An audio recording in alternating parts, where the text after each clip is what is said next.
The house on Maple Street was too still that morning. The sound of a clock ticking in the living room echoed through the halls, blending with the faint hum of the refrigerator. Emily sat by the kitchen window, her cup of tea untouched, eyes staring at the drizzle outside. The garden looked tired, much like she felt. Her husband Mark had been gone for work again, another week. Another excuse. Emily had once believed that love could survive anything. Distance, stress, time. But lately, she wasn't sure anymore. Mark had changed. His calls were shorter, his laughter less frequent. He used to bring her flowers after every trip. Now he only brought silence. That morning, she wasn't alone. Upstairs, Daniel was unpacking his things. He was Mark's son from his first marriage, 22. Tall, quiet, with that same thoughtful look Mark once had in his youth. Daniel had just returned home from college for the summer. It had been months since Emily last saw him, and she was surprised by how much he had grown, not just taller, but more grounded, more aware of the world around him. She heard his footsteps and quickly straightened her back. When Daniel walked into the kitchen, his hair still damp from a shower, he gave her a polite smile. "Morning," he said, his voice calm and warm. "Good morning," Emily replied softly. "I made tea. Or coffee if you prefer." "Coffee's good," he said, sitting down across from her. As she poured it, she studied him briefly. His presence felt different now. Not as the awkward teenager she once tried to connect with, but as a young man. She reminded herself that he was just her stepson. Still, there was a strange comfort in having someone around again. Someone who filled the silence Mark had left behind. "So, how's school?" she asked, her tone light. "It's fine," he replied. "A lot of work. But I kind of like being busy." Emily smiled faintly. "That's good. Staying busy keeps the mind from wandering too much." Daniel nodded, but something in his eyes showed he understood what she meant. He looked at her, really looked, noticing how tired she seemed, how her smile carried a quiet sadness. She had always been kind to him, never trying to take his mother's place, but always making sure he felt welcome. They talked for a while, small things, harmless, polite. But beneath every exchange was a sense of shared loneliness. Two people trying to fill the emptiness that Mark's absence created. Later that day, Emily went to the backyard to water the plants. The air was warm and heavy after the rain, the soil still dark and soft. She wore an old white shirt and jeans, her hair tied back loosely. When Daniel came outside, she looked up, surprised. "I was going to fix the fence," he said, holding a toolbox. "Dad said it was falling apart." She smiled, grateful. "That would be wonderful. I've been meaning to do it, but I can't lift those panels alone." They worked side by side, and for the first time in weeks, the house felt alive. Daniel asked about the plants, and she told him how Mark had planted the roses years ago when they first bought the house. "He used to love gardening," she said quietly. "But now he barely steps outside." Daniel didn't say anything at first, then murmured, "Maybe he just forgot what makes him happy." Emily paused, looking at him. His words were simple, but hit deep. "Maybe," she said softly.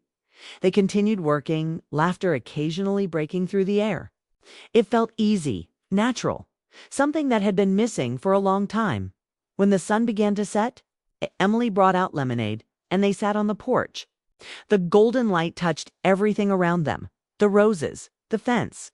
Even her tired face seemed softer under it.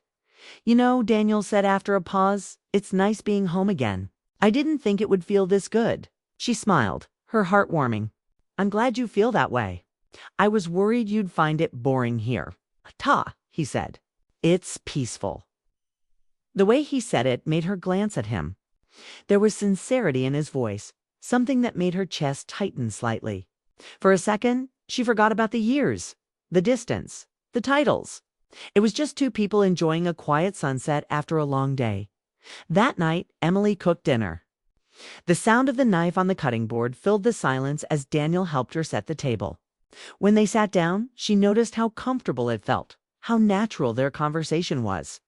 They spoke about college, movies, old family trips. Every laugh they shared seemed to erase a little bit of the distance between them.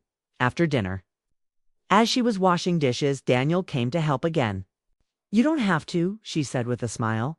"I know," he replied, "but it's better than just watching TV alone." That line lingered in her mind. Better than being alone. When everything was done, they sat again in the living room. The rain had started outside, tapping gently against the windows. The soft light of a lamp filled the space.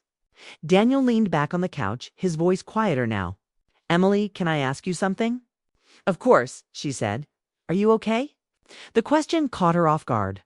She tried to smile, but her eyes gave her away. "I'm fine," she said. "Just tired." He didn't push. He only said, "You don't seem fine." Something about his tone, gentle, sincere, made her throat tighten. It had been so long since someone asked her that and actually cared about the answer. She looked at him, trying to find words. "I think sometimes people get lost," she said finally. "They don't mean to. It just happens quietly." He nodded slowly. "I think I know what you mean." For a long moment, they just sat there listening to the rain. There was nothing inappropriate in the silence, just understanding. A quiet connection between two people who needed to feel seen. Later that night, after Daniel went to bed, Emily stood by the window in her room, staring at the rain. She thought about Mark, how distant he had become, how she had tried to reach him, but always ended up feeling smaller. And then she thought about Daniel, how easily he had listened. How simple it was to talk to him without feeling judged. It scared her a little, that comfort. But it also reminded her she was still human, capable of warmth, laughter, connection. Things she'd almost forgotten. The next morning, Daniel came down early. Emily was already awake, wearing her robe, hair loosely tied. She was making pancakes, something she hadn't done in months. "You're up early," he said, smiling. "Couldn't sleep," she replied. "Figured I'd make breakfast." They ate together, and as they did, she asked, "Would you help me clean the attic later? There's a lot of old stuff up there that needs sorting. Mark keeps saying he'll do it, but he never does." Daniel finished, smiling. She laughed. "Exactly," he agreed without hesitation. "Sure, let's do it."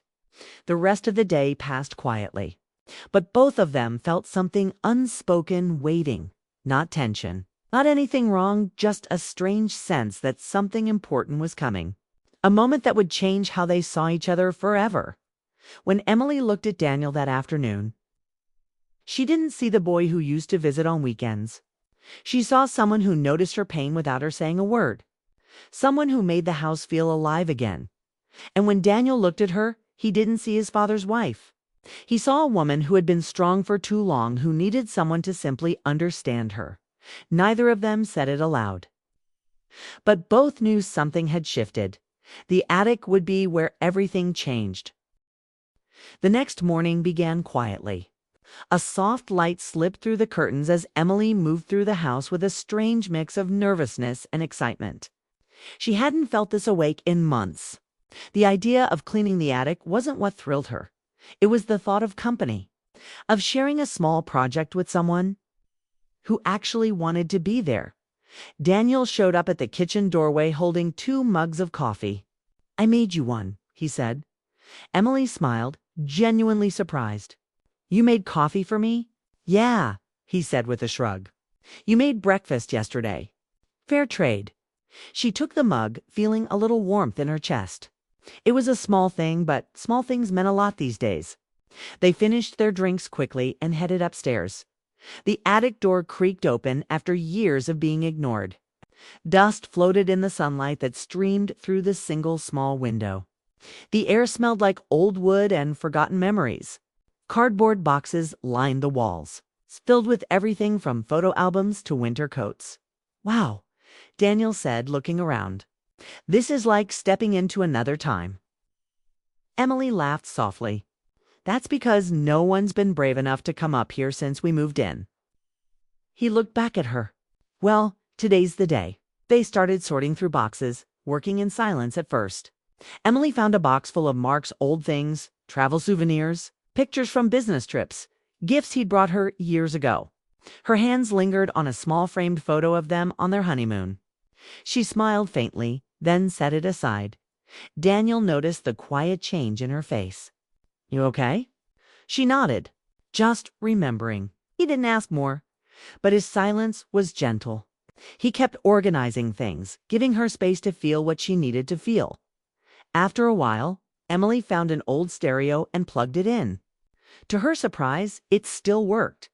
A soft song from the early 2000s filled the attic, slow, melodic, nostalgic. She looked at Daniel with a playful grin. Guess this place needed some music. He smiled back. You know what? It's not bad up here now. They worked for hours, talking and laughing. Emily told him stories from when she and Mark had first met, how nervous she had been, how full of dreams they both were. Daniel listened carefully, sometimes smiling, sometimes looking thoughtful. You must have loved him a lot, he said quietly. I did, she replied, and I still do in a way. But love changes. Sometimes it fades quietly, not because you want it to, but because both people stop trying. Daniel was silent for a moment. I think I get that. There was something honest in his voice that caught her attention. She glanced at him. Have you ever loved someone like that? He hesitated. Almost, but I think it was just timing. Some people come into your life when you're not ready for them. Emily nodded. And sometimes they leave when you need them the most. For a few seconds, their eyes met. Not romantically, not inappropriately, but deeply human. It was the look of two people who had both been let down by time and circumstance. Then Emily looked away, taking a breath. Let's keep going, she said softly. They found an old box full of family photos. Daniel as a little boy, Mark's first wife smiling beside him. Emily held up one of the pictures. You were adorable, she said. Daniel laughed. Yeah, before I discovered fast food and bad haircuts. She chuckled, shaking her head. You still have that same look, though. Kind eyes. He smiled, a little embarrassed. Thanks. Hours passed, and by late afternoon, the attic looked almost new. The air felt lighter. Emily wiped the dust off her hands, looking around. We actually did it. Daniel grinned. Teamwork. She nodded. You have no idea how much this means to me, Daniel. I've been trying to do this for years, but I could never bring myself to. Why not? He asked. She hesitated. Because everything here reminded me of what I lost, of how quiet the house became. Daniel stepped closer. Not too close, but enough for his voice to sound sincere. Maybe it's not too late to bring some of that life back. Emily looked at him, her throat tight. You sound like someone twice your age. He laughed softly. Maybe college makes you think too much. She smiled, then turned toward the window. The rain had stopped and sunlight streamed through, painting the room in gold. You know, she said, I've been thinking of repainting this attic, turning it into something useful. Maybe a reading space or an art room. Daniel nodded. That's a great idea. You should do it. She looked at him for a moment, then said quietly, then promise me something. What's that? Promise you'll help me finish it before you go back to school. Daniel's eyes softened. I promise. Something about that promise felt heavier than it should have. Not romantic, but meaningful. Like two people quietly rebuilding something together that the world had forgotten. They packed the last few boxes and went downstairs.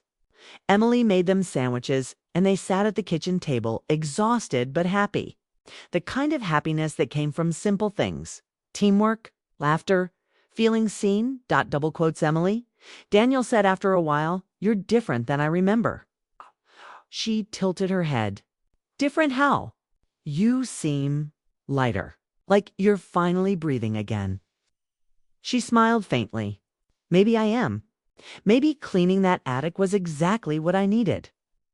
There was a comfortable pause before she added, Thank you for being here, Daniel. Really.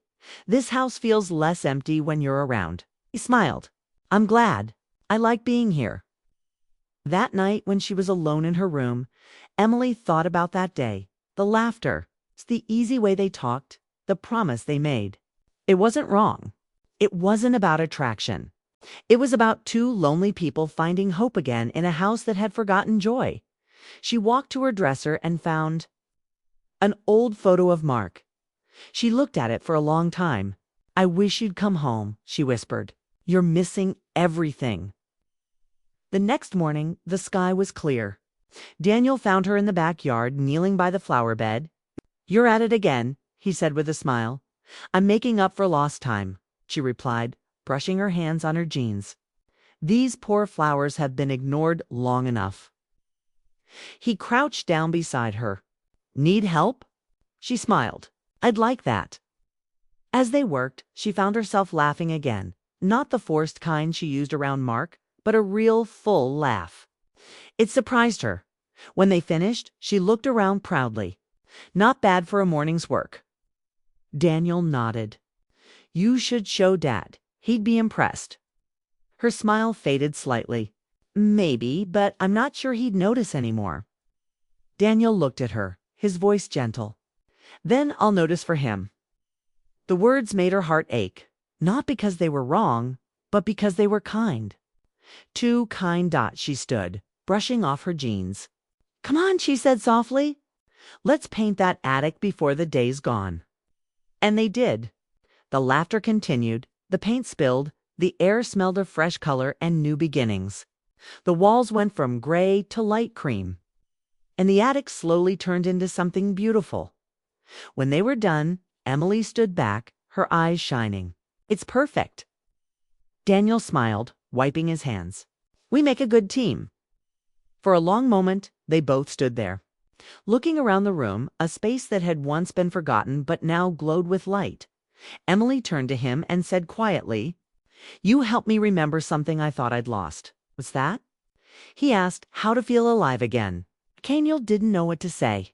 He just smiled softly, and for a moment neither of them spoke. The sunlight, the scent of paint, the quiet heartbeat of the house, it all seemed to hold its breath. Outside, the world moved on. But inside that attic, something had changed. Something gentle. Something good. Summer drifted quietly into its final days. The attic, once dark and forgotten, looked alive. Sunlight poured in through the window, falling across the cream-colored walls and the shelves Daniel had built with his own hands. Emily stood there one morning, holding a small mug of coffee, taking in the calmness. It was the first time in years that her house felt like home again. Downstairs, Daniel was packing a few boxes. His summer break was ending. College awaited. The thought made Emily's heart tighten. She had grown used to his presence, his calm energy, his kindness. The easy laughter that filled rooms once ruled by silence. She found him in the living room, folding a few clothes. "You're leaving tomorrow?" she asked quietly. He nodded. "Yeah, early morning. I've got to move into my apartment before classes start." She tried to smile, but her voice came out soft. "It's going to feel strange here without you." He looked up. "It's going to feel strange for me too. I've gotten used to this place. Used to being here." The air between them felt heavier than before. Not wrong. Just full of emotions neither of them knew how to name. "Before you go," Emily said, "I want to show you something." She led him up to the attic. It smelled faintly of fresh paint and coffee. On the far side of the room stood a small wooden box. She opened it and took out a framed picture, one of the two of them, laughing during the painting day, both covered in white paint. Daniel smiled as soon as he saw it. "You kept that?" he asked. "Of course," she said. "That day meant something to me. It reminded me that not everything in this house had to be tied to sadness." He looked at her for a moment, then said quietly, "You're stronger than you think, Emily." She let out a small laugh. "I don't feel that way most days." "Still," he said, "you are." There was silence again, comfortable, but filled with all the things they would never say. Later that afternoon, Mark called. His voice on the other end of the phone was distant, distracted. Emily listened to him talk about meetings and flights and deadlines. But all she could think about was how far away he sounded, even though the phone line was clear. "When will you be home?" she asked. "Maybe next weekend," he replied quickly. "Things are busy right now." She wanted to tell him she missed him, that their house didn't feel like a home without him, but she didn't. She just said, "Okay," and hung up. That Daniel walked in just as she ended the call. He could see the disappointment in her face, but he didn't ask. Instead, he said softly, "Want to take a walk?" She hesitated, then nodded. They walked through the neighborhood park. The air was warm, the trees glowing gold under the late afternoon sun. Families laughed in the distance, children ran by, and for a while, Emily felt lighter. As they sat on a bench near the pond, Daniel broke the silence. "Do you ever think about starting over?" She looked at him, puzzled. "Starting over?" "Yeah, like moving somewhere new. Doing something that's just yours." Emily sighed. "Sometimes. But it's hard. This house, this life, it all feels like a story I didn't finish. I keep waiting for the next chapter. But Mark? He's living another one." Daniel nodded slowly. "You deserve more than waiting." The words hung in the air, heavy with truth. She turned to him, seeing the sincerity in his eyes. "You remind me of what I used to believe in," she said softly. He smiled faintly. "What's that?" "That kindness can change things." They walked home quietly after that, both lost in thought. The day ended with dinner, simple, warm, peaceful. Emily tried to memorize it. The sound of Daniel's laughter, the way he thanked her for the meal. The calm rhythm of a house that finally felt alive again. When night came, Emily couldn't sleep. She went up to the attic one last time. The moonlight spilled through the window, painting the floor in silver. She sat down on the couch they had moved up there and thought about everything that had happened that summer. The garden. The laughter. The quiet moments that had made her feel seen again. She realized something. It wasn't just Daniel's presence that had changed her. It was the reminder that she was still capable of connection, of joy, of rebuilding what life had broken. The next morning, Daniel's car was already loaded when she came outside. He turned when he saw her, smiling softly. "You didn't think you'd sneak out without saying goodbye, did you?" she said with a faint laugh. "Never," he replied. She handed him a small envelope. "Don't open it until you get to campus." He looked at it curiously, but nodded.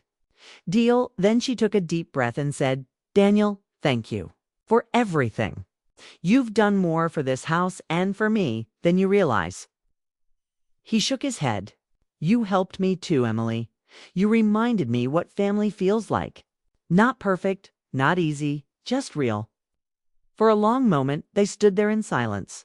Then, with a quiet smile, Daniel hugged her. It wasn't a long hug, but it said everything words couldn't. When he pulled away, she could see that his eyes were a little wet, hers too, as his car drove away. Emily stood in the driveway, watching until the sound of the engine disappeared. The house behind her was quiet again, but it was a different kind of quiet this time. Not empty, not lonely, just peaceful. Inside, she went to the attic. The framed picture of her and Daniel sat on the shelf, next to the old photo of her and Mark. For the first time, she didn't feel torn between them. Both moments, past and present, were parts of her story. She sat down at the small desk Daniel had built for her and opened her journal. Then she began to write. August 25th. The summer changed me. Not because of something big, but because of someone who reminded me that small kindness can heal what time tried to break. For so long, I blamed Mark's distance for my unhappiness. But maybe I forgot to notice the parts of life still reaching out to me. I don't know what the future holds, but I do know this. I want to start again. For me, days turned into weeks.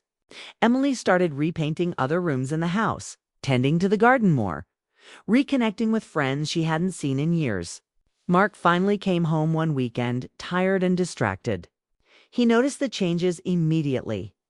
The house looked brighter, the garden alive again, and Emily seemed calmer. "You've been busy," he said. She smiled. "Just taking care of what matters." He looked at her for a long moment. Something in her confidence made him pause. "I missed this," he said quietly. Emily didn't respond right away. She simply nodded. "Then maybe we can start over. Slowly." Wasn't a promise, but it was something a beginning. Fragile, but real. That evening, when she was alone again, she sat by the attic window and looked out at the sunset. Her phone buzzed. A message from Daniel. "Got to campus safely. Opened your letter. Thank you for everything, Emily. I'll keep my promise. Don't stop painting that attic. You made it beautiful." She smiled, her heart full. In her letter, she had written something simple. "You help me remember that life doesn't end when love changes, it just finds new forms." Emily looked around the attic, the soft colors, the books on the shelf, the framed photo of laughter. It wasn't just a room anymore. It was proof that healing was possible. Outside, the wind moved gently through the trees. Inside, Emily whispered to herself, "This isn't the end. It's just the start of a better chapter." And somewhere far away, Daniel probably thought the same.